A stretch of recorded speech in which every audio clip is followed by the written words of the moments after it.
Turning our attention to Great Flinders Netball now on the Friday Night Sports Show, and Elizabeth Burns is on the line with me to tell us about the first week of finals. Welcome, Elizabeth. How are you? Very well, thank you. That's good. Glad to have you here as per usual. And we spoke last week about how the first week of finals in this league is essentially split over 2 weeks. So we had a game on the weekend, and the winner of that one will be playing the loser of the game that is on this weekend between Tumby Bay and Elliston. Winner of Tumby Bay and Elliston straight through to the grand final. But let's take a look at the result from the weekend. Eyre United, season over. They went down to Lock 61-38. So a week off for Lock, and then they'll be back in action. But for Eyre United, it's probably time for a silly Sunday this weekend. Yes, I think there would be silly Sundays all round there. They really played some amazing netball leading up to the finals, and you know, a bit of giant slaying going on there in those last few weeks. But on the day, just couldn't quite get up over Lock. I think Lock's defence, particularly Jasmine Pearce, she was just amazing. She had a huge impact on the ring. She really took, their goalies, sort of took one of the goalies out, either one or the other at all times, and it really put a lot of pressure on just that one goalie left to work in the ring. And those early turnovers that sort of sapped a bit of the confidence of the Eyre United players. And unfortunately, both of their defenders, Eyre United's defenders, Eden Telfer and Tammy Lucina, they had really heavy falls during the game, and Tammy ended up coming off in the last quarter with a rolled ankle, and Marty Hanrahan, their centre player, also rolled her ankle. So it was a culmination of injuries and just Lock really stepping up, down the full length of the court. So unfortunately, those Saints girls couldn't quite get there, and Lock have booked their ticket to the prelim. All right, well done to the Lock girls. They did what was required of them. And you're right, Eyre United had some good wins down the stretch of the season, did well to qualify for finals, but just couldn't quite match Lock on the day. So season over for them. Lock go marching on, and Lock will certainly benefit from getting a week off here now, and we'll take a look at the game happening this weekend. So Tumby and Elliston, they'll both be fresh from their own week off, but they're playing for a ticket straight through to the grand final at Cummins. Yeah, they are. Tumby actually has had an extra week off because they had a bye for the last round of the minor round. They did too, yes. So they should be very fresh. And they've played each other twice during the season, once in round 5, and Tumby Bay had the win 49-30, and then again in round 12, and Tumby Bay again took that game 28-21. But I don't know that Elliston had full teams when they met, so it'll be very interesting to see them both at full stretch and full strength this coming weekend. Some really good matchups.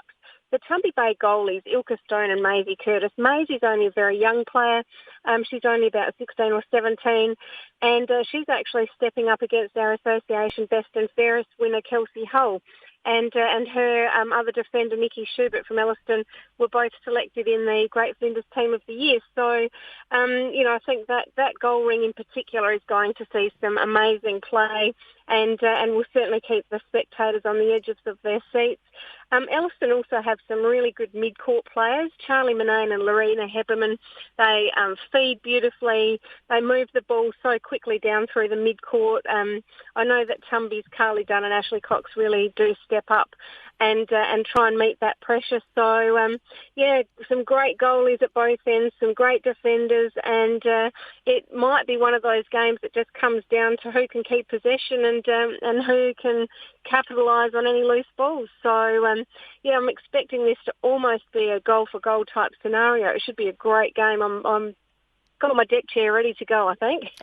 Yeah, it should be a cracker. And Tumby Bay, they've been the top team all year. They've been dominant all year. Their only loss came against Lock, though. So I don't think it'll be in the back of their minds, but it is in the back of my mind that if they can't beat Elliston Districts this weekend, they will have to face the only team that's been able to beat them all year. So that would certainly set up a really good showdown. But you would think theoretically on the fake betting market, Tumby Bay would be going into this one as favourites. But nevertheless, it should be a cracking game. But maybe a little subplot to keep an eye on there. Oh, absolutely, and it's really what that big push at the end of the season is, to finish in first or second, so you do get that second chance in the preliminary finals. So either way, one of these teams, it'll be a joy to watch them again next week. So the quality of play is just, it's fabulous and really does bring the spectators in. Last weekend we had our first boy playing in a final, and he played for Lock in the E grade, and we had half of the Lock football team watching as well. So, I think the spectators are really what lifts the game, and if the first semi-finals anything to go by, then this weekend at Cummins should be an absolute cracker. Yeah, I've been hearing there's been massive crowds for all the netball finals across the Flow network. And we know Great Flinders at Cummins Complex this weekend will be no different. Elizabeth, thank you for checking in and giving us that update. Really looking forward to seeing how this one plays out this weekend. You'll be at the game this weekend, I assume? I will be. I can't wait. All right. Well, you enjoy, and I look forward to chatting with you next week. Great. Thanks, Dan. And we'll pivot straight over to Eastern Eyre Netball now, and Kristy Turnbull's joining me on the line to talk finals. How are you, Kristy? I'm well this morning, thanks, Dan. Well, it was a pretty big first week of finals for you in the Eastern Eyre Netball Association, and we'll start with the elimination final where Eastern Rangers had a very comfortable win to end Cowell's season, 71-27, and we probably predicted the result, but maybe not quite that big of a margin. Yeah, I think we always knew that this was probably going to be the end of the road for Cow, that elimination final coming up against a very informed Eastern Rangers. So, disappointing with the scoreline for Cow. I think they would have really hoped that they could probably get a few more goals on the board. But it was certainly, I watched the game, it was very strong. It was still very competitive, but Rangers just dominated defence and through the mid-court and really didn't give Cow too many opportunities to feed into their goalies, unfortunately for Cow. So Rangers played a cracking team game. They were really strong. They're playing the type of netball that you need to play at this end of the year. And it sets them in good stead for the prelim final this week. So I think they'll be pretty confident that with that win. And unfortunately for Cow, that the season is now over.